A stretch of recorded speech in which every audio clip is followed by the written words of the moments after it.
In boxing, looks can be deceiving.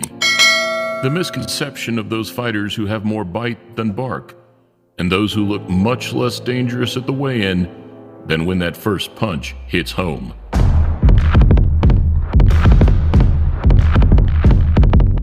And alongside Ruiz Jr., Golovkin, and many more, very few fit this persona quite like the man who can be considered today's most successful active fighter, Manny Pac-Man Pacquiao. A relatively small, kind, and humble Filipino fighter whose fight night performances bring much more than meets the eye. Here, contrasting the humble and the arrogant, we look at some of Pacquiao's opponents from the past, around the time that he was, arguably, at both his physical and commercial prime, all of which, rightly so, believed that they could beat the 8-weight world champion. I think he has all the tools it takes to beat a guy like Manny Pacquiao. If there's ever a time for Hatton to be able to beat Pacquiao, he'll be in this fight. In the same performances that lead to Manny becoming one of boxing's most respected figures of all time. Please click thumbs up, subscribe, and press the bell button if you're new to the channel as we look at before and after fighting Manny Pacquiao. Welcome to a Motivedia presentation.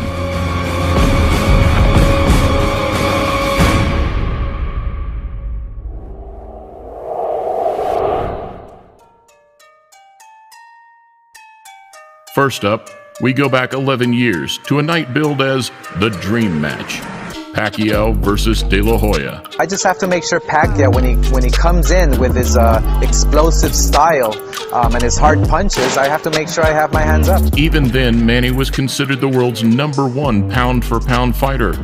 However, many pundits speculated that the size and reach difference was simply too great. My motivation has been his skills. My motivation has been his youth. And whilst there was little, if any, trash talk, Oscar told news stations that he and his team were unbeatable. Protect yourself at all times. Let's go. Instead, after being made the betting underdog, Manny exposed Oscar's age on the night in one of the best displays of his career. What I saw was a beatdown. I saw Oscar De La Hoya be completely dismantled. I think this tremendously damages his legacy. I just couldn't pull the trigger. I was gun shy. Were you hurt in that fight? Never. Just emotionally. Has a lot of energy. That was very difficult. We didn't know him to be what he was and what he became after that. Were you shocked in that? I mean, we were shocked. Yes. But were you shocked too? I was shocked for about 2 years. Next, 6 months later, a showdown with Britain's beloved brawler, Ricky Hatton. 18 months after the Hitman's loss to Mayweather, he'd agreed to jump straight back in at the deep end. And labeling Pacquiao as one-dimensional, he launched a more verbal approach during the build-up. Same move every time. Right hook, roll under. Right hook, roll under. Right hook, spin off. Just give him something to spin off onto. Got a feeling Ricky Hatton's going to pull it off. If there's ever a time for Hatton to be able to beat Pacquiao, he'll be in this fight. One that, come fight night, didn't bode too well. Over in brutal fashion with a picture-perfect punch. A devastating loss that ultimately led to Hatton's retirement. The better man did win, but I mean, when the punch lands like that so early on and that, you know, a lot of ifs and buts, but that's boxing. One punch, that's all it can take. Another 6 months on, and yet another Hall of Fame fighter stepped forward. Miguel Cotto, a Puerto Rican with just one loss to his name at the time. 150% sure I'm going to beat Manny. I'm the strongest boxer of us. I'm pretty smart. In a build-up void of arrogance or brashness, Cotto did, however, expect to be able to overpower Pacquiao just like the rest. Ironically, carrying his power into the late rounds, Pacquiao managed a stoppage in the 12th, making him the first 7-weight world champion in history. Stinging combination to advantage. Calls it a round knockout for Manny Pacquiao. Miguel Cotto comes to boxing to fight the big name. I'm always available. And Manny is one of the best boxers we have all time. Early 2010, and this time it was the turn of Josh Clottey, a Ghanaian fighter who, funnily enough, also returned to the ring earlier this year, now aged 41. I'm happy that he gives me the opportunity, because if Manny Pacquiao says he's not going to fight Joshua, it's not going to happen. You see, so the friendship dies when you get to the ring. After the fight, the friendship comes back. I know what I'm going to face, and I know who I'm going to face. It's not going to be an easy fight for all of us at all. Another matchup which lacked any animosity between two calm, respectful fighters. There's not much better than the moments right before the opening bell of a Manny Pacquiao fight. On the night, however, Pacquiao pulled off a shutout performance, not losing a step. What an amazing combination puncher this man is. I respect him, and he's the best pound-for-pound fighter. Everybody I fought, I don't think I lost. I lost to Manny Pacquiao. He's very, very fast. Contrastingly, at the back end of the year, Pacquiao's second attempt at negotiations with Mayweather had broken down. Cue the arrival of a much less humble and popular opponent, the infamous Antonio Margarito. Es puto Pacquiao. Pero ni modo, vamos a tener que ganar. We're gonna have to beat him. Freddie Roach is scared right now. Freddie Roach is scared that we're gonna beat Manny Pacquiao. Somewhat of a bittersweet victory for the smaller and more humble man. Might be able to pull off what would be a spectacular stoppage early here. He's really piling it on right here in this fourth round. Manny mauled the Mexican fighter over 12 rounds. And there truly couldn't have been a more fitting occasion for Pacquiao, now the octuple champion, to reach boxing's greatest accolade. We knew Manny was very fast, and we were going good until I got cut, and then that's when the problems started coming.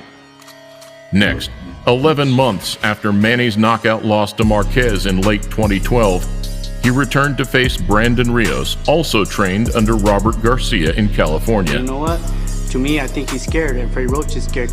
I wouldn't be surprised if he tried to cancel the fight, saying that I hurt my hand or something, just because he's scared. After the first clash of camps in the Margarito fight, it meant that the beef this time around was more about the trainers than the fighters themselves.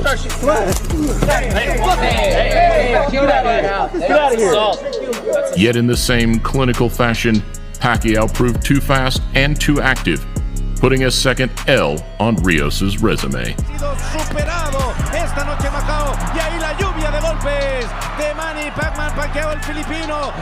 Working bad because I work my ass off so hard. 5 months in the gym, training. Go back and look at the 24/7. I look at all the shit I was saying. I shouldn't be saying that shit. I fought one relation.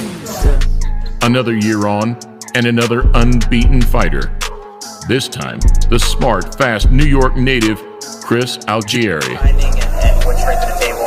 After I beat Manny, I'll have a lot more pull, a lot more juice to be able to negotiate. You win, but by knocking Manny Pacquiao out in China, right next to his hometown.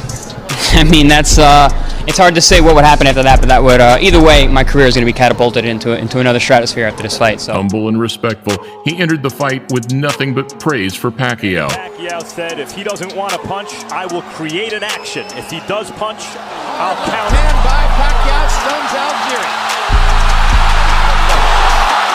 Praise that he's continued to preach exponentially throughout the Filipino's ongoing career. He's a savvy veteran with 65 fights, and he knows exactly how his style works. Even to today, 6 years on, where he expects him to overwhelm Keith Thurman in a couple of weeks' time. Less than 3 years ago, Jesse Vargas also came in thinking he had the tools to beat a now aging version of Manny.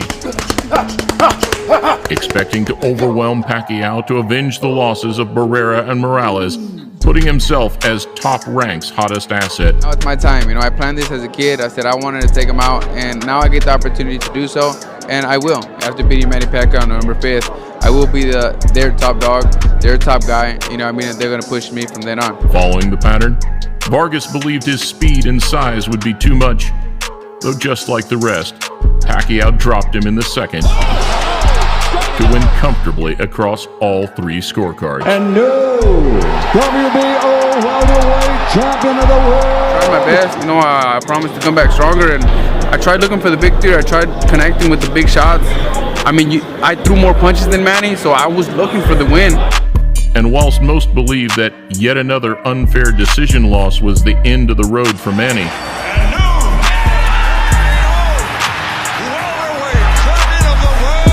it instead sparked the desire for one last rise to the top.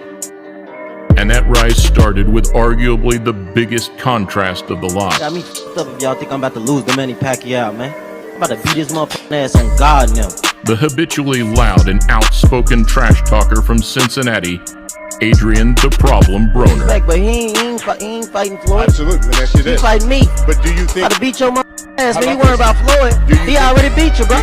Despite being unable to put him away, Pacquiao stalked the American right to the final bell. Lighting him up with his half speed, and now Pacquiao loading up Broner in the corner. Though, just like Horn, Broner believed he had won by making Manny miss and hitting him clean. I beat him. Everybody out there know I beat him. Everybody out there know I beat him. It seemed as though you couldn't get it close enough. It already sounded like you was against me.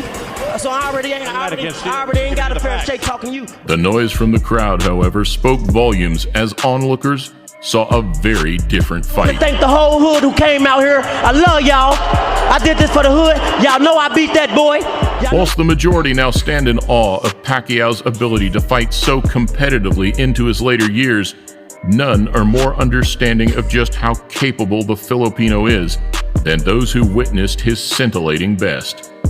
And at a time when every fight is make or break, Manny now prepares for another brash, confident American. Keith one-time Thurman does not just beat Manny Pacquiao, does knock out Manny Pacquiao. Hoping to put another incredible tally on a truly remarkable career.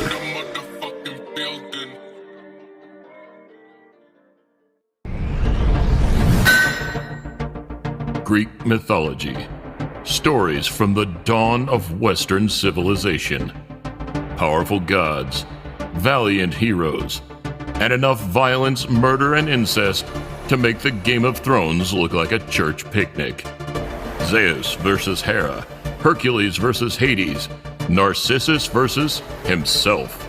Epic conflict, epic sagas, in stories not even remotely a Motivedia presentation.